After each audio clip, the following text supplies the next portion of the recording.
déclaré positif au coronavirus à quelques heures du match Sierra Leone-Bénin comptant pour la 6e journée des éliminatoires de la Coupe d'Afrique des Nations 2021, Saturnin Abbé, Yohan Roche, Khaled Adénon, Jodel Dossou et Steve Mounier ont été testés négatifs à leur retour à Cotonou et dans leurs clubs respectifs en France. La thèse de la fraude sur les tests Covid-19 pourrait se confirmer dans les prochaines semaines après que 3 de ces internationaux ont évolué en club le week-end dernier.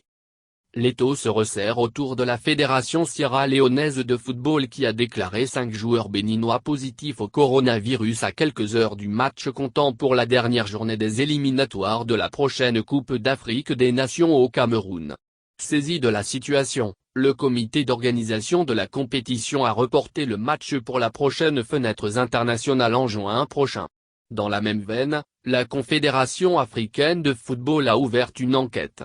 Bloqués à Freetown et libérés, les joueurs qui ont rallié Cotonou, mercredi, ont refait les 2 tests à l'aéroport international de Cotonou et sont tous déclarés négatifs. Retournés en club, ces derniers ont été encore testés négatifs.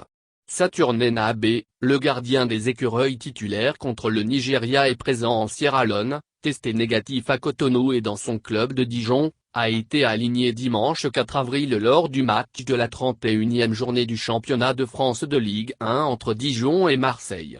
Avant lui, Steve Mounier a également évolué sous les couleurs du stade brestois pendant 82 minutes. Sans oublier Jodel Dossou et Cédric Ouintondji qui ont joué respectivement 32 et 90 minutes avec Clermont Foot ce week-end.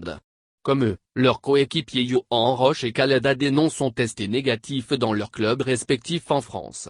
Comme quoi, la thèse de fraude sur les tests Covid-19 pourrait se confirmer dans les jours à venir. Et cela ne serait que justice lorsqu'on découvre que les résultats des tests au Bénin et en France sont contraires à ceux que le médecin Songor Edouayoma de la Sierra Leone avait brandi à Freetown. Faut-il le rappeler, sur les 80 personnes de la délégation béninoise à Freetown, ce médecin n'a déclaré que ces 5 joueurs titulaires de la sélection béninoise atteints de Covid-19 alors qu'ils étaient prêts à affronter les Lone Stars, mardi 30 mars dernier. Lors de cette rencontre décisive dans le groupe E où le Nigeria est leader avec 14 points. Les regards sont tournés vers la Confédération africaine de football qui, se basant sur l'article 45 du règlement de la compétition, a ouvert une enquête. Si la CAF apprend, quelle que soit la source, qu'une fraude ou une falsification de documents accomplis par quelque moyen et ou support que ce soit a été commise par une ou plusieurs équipes nationales, une enquête sera ouverte, précise le texte. Elle devra prendre une décision impartiale face à cette situation. La Sierra Leone pourrait écoper de lourdes sanctions selon les dispositions de ce règlement. Au cas où les faits incriminés seraient avérés, l'association nationale reconnue coupable sera suspendue de participation aux 2 éditions suivantes de la CAN, stipule l'article 46.